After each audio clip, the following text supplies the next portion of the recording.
পিয়ারের ক্ষেত্রে কি শুধু ইসলামী আন্দোলন বাংলাদেশ দাবি করতেছে বিষয়টা এরকম না। বাংলাদেশ জামাত ইসলাম, ইসলামী আন্দোলন, স্বতন্ত্র যে রাজনৈতিক দলগুলো আমরা সবাই দাবি করতেছি পিয়ার পদ্ধতিতে নির্বাচন হোক। কারণ পিয়ার পদ্ধতিতে নির্বাচন হইলে প্রত্যেকটা দলের প্রতিনিধি সংসদে থাকবে, যে কোনো ব্যক্তিরে ভোট দেবে না, মানুষ মার্কায় ভোট দেবে। যে সেই ক্ষেত্রে কোনো কালো টাকার ছড়াছড়ি হবে না, কোনো নেতার প্রভাবে কোনো কেন্দ্র দখল হবে না, কোনো নেতার ক্যাডার বাহিনী দিয়া কোনো কেন্দ্রে গ্যাঞ্জাপ করতে পারবে না, ভোট চুরি হবে না। এর জন্য পিয়ার চাইতেছি। আর এই নির্বাচন যদি পিয়ার পদ্ধতিতে হয়, এখনকার মানুষ আলহামদুলিল্লাহ চাঁদাবাজি টেন্ডারবাজির বিপক্ষে আছে। মানুষ চায় তাদের বাক স্বাধীনতা, মানুষ চায় তাদের নিরাপত্তা, তাদের জানমালের নিরাপত্তা। এর জন্যই পিয়ারের দাবি। আর পিয়ার হইলে আমার বিশ্বাস, আমাদের সবারই বিশ্বাস, ইসলামী আন্দোলন বাংলাদেশ, ইসলামী যে শক্তিটা আছে এই শক্তির বড় একটা প্রতিনিধি দল সংসদে ইনশাল্লাহ থাকবে। আর পিয়ারের ক্ষেত্রে যারা বাধা দিতে আছেন, পিয়ারের পক্ষে যারা নাই, পিয়ারের পক্ষে তো বাধা দিবে চোররা, পিয়ারের পক্ষে বাধা দিবে ডাকাতরা। কারণ তারা এদেশের থেকে লক্ষ কোটি টাকা বিদেশে পাচার করতে পারবে না, এদেশের মা বোনদেরকে এই নির্যাতন করতে পারবে না।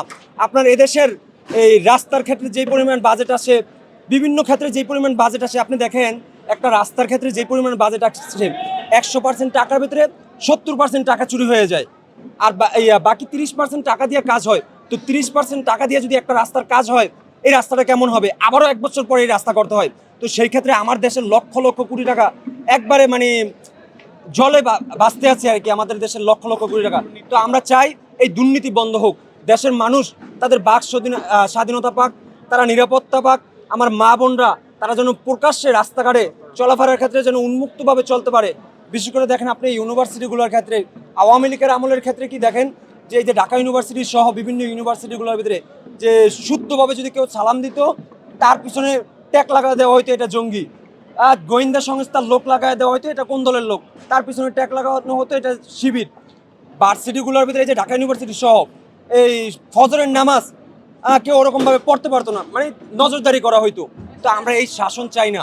আমরা চাই এদেশে আমরা গলা টান করে বাঁচবো, একে অপরের একে অপরের ভাই হয়ে যেন আমরা বাঁচতে পারি।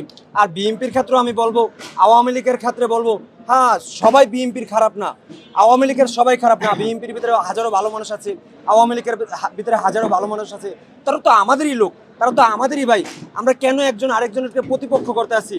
আমরা ফেসিবাদ বিরোধী আন্দোলন একসাথে করছি। আসেন না আমাদের এই দেশটাকে সুন্দরভাবে আমরা গড়ে তুলি, দুর্নীতি মুক্ত একটা বাংলাদেশ গড়ে তুলি। পেয়ার পদ্ধতিতে একটা সংখ্যানুপাতিক হারে নির্বাচন, যে কোনো ব্যক্তিরে দেখে ভোট দেবে না, মার্কায় ভোট হবে। যে ইসলামী আন্দোলনের একটা মার্কা থাকবে, বাংলাদেশ জামাত ইসলামের একটা মার্কা থাকবে, বিএনপির একটা মার্কা থাকবে, যতগুলো দল আছে প্রত্যেকটা দলের একটা মার্কায় ভোট হবে। যে ধরেন আমরা যদি 30% ভোট পাই ইসলামী আন্দোলন বা জামাত ইসলাম, আমাদের প্রায় 30% ভোট পাইলে 90টা সিট থাকবে, বা 10% ভোট পাইলে আমাদের 30টা সিট থাকবে। যে মার্কা অনুযায়ী এই ভোটটা গণনা হবে, এরপর ভোট পাবে। আর পিয়ার বাদে বর্তমান যে চলমান পদ্ধতি, এই পদ্ধতিতে নির্বাচন হইলে আপনার দেখেন এই আমি পাইছি প্রায় 2,50,000 ভোট, আর আমার প্রতিপক্ষ ক্যান্ডিডেট তিনি পাইছে 2,49,000 ভোট। তো আমি আমি বিজয় হয়ে গেছি। আর কেবল 1,000 ভোটের জন্য বা একটা ভোটের জন্য আমি বিজয় হয়ে যাব, কিন্তু আমার প্রতিপক্ষ যে ক্যান্ডিডেট তার প্রায় 2,49,000 ভোট বিফলে গেছে। তো আমরা এই নির্বাচন চাই না।